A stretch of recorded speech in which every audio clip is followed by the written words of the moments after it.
គួយគុណចរណីយូរទៅសែនហមហេនា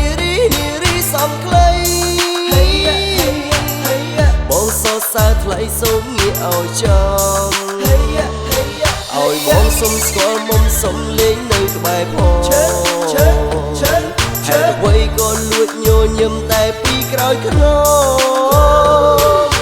ហេនារីសំខ្លីសំខ្លីអូនសែនល្អក៏ចឹងក៏អូនសខ្ចីកាន់ខ្លីវាលក៏សែនល្អណាស្រីបងតាគុណពីក្រោយរឿងស្រឡូនសំជាមួយនឹងជើងដៃតាំងពីកាលបងមានបំណងបងចង់បាននារីសក់ខ្លីឥ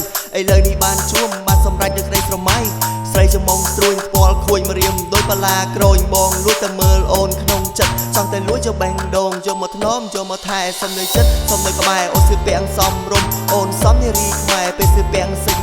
ស៊ីវិល័យមិនចាញ់គេនាងស្នេហ៍តគៀងសាយជាកែមក្ររួមរៀងក៏សំនឹងបងយូរទៅបានជួបមានជំនួបជាមួយនឹងស្រីបងចង់ប្រាប់ថាប៉ែតតិចបងចង់ប្រាប់ថាមាននិស្ស័យជួបថ្ងៃបងចង់ប្រាប់ថាបងស្រឡាញ់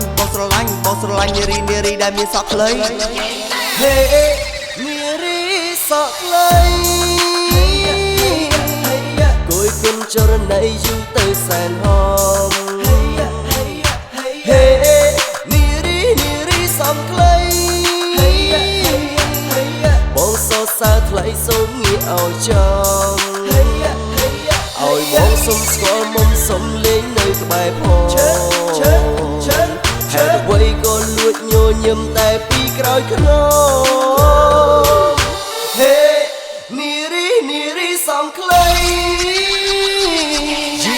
នារីសំខ្លីគួយប៉ែតដីធ្វើឲ្យបងចាប់ចិត្តចាប់អារម្មណ៍ស្រីតាំងពីដើមចូលចិត្តតែអ្នកសងវែងនៅពេលដែលបងជួបអូនបងនេះគិតផ្សេងចង់វងវែងដូចមកមីកំពុងតែលេងភ្លើងទីបំផុតលំស្នេហ៍នារីសំយើងដំណើរទ្រូងពើងជើងឡើងមន់ខៃ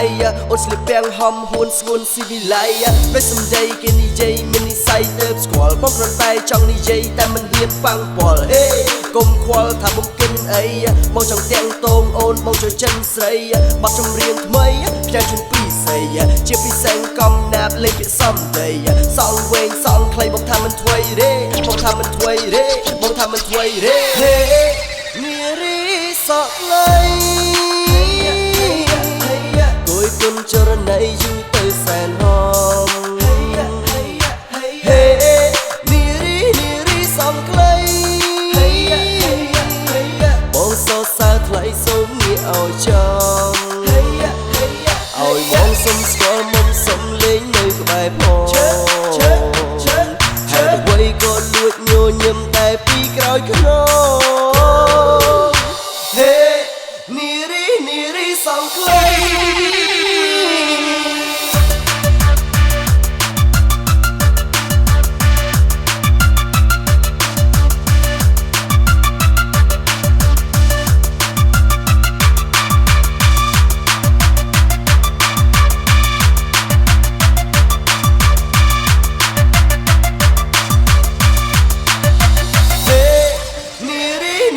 សំខ្លី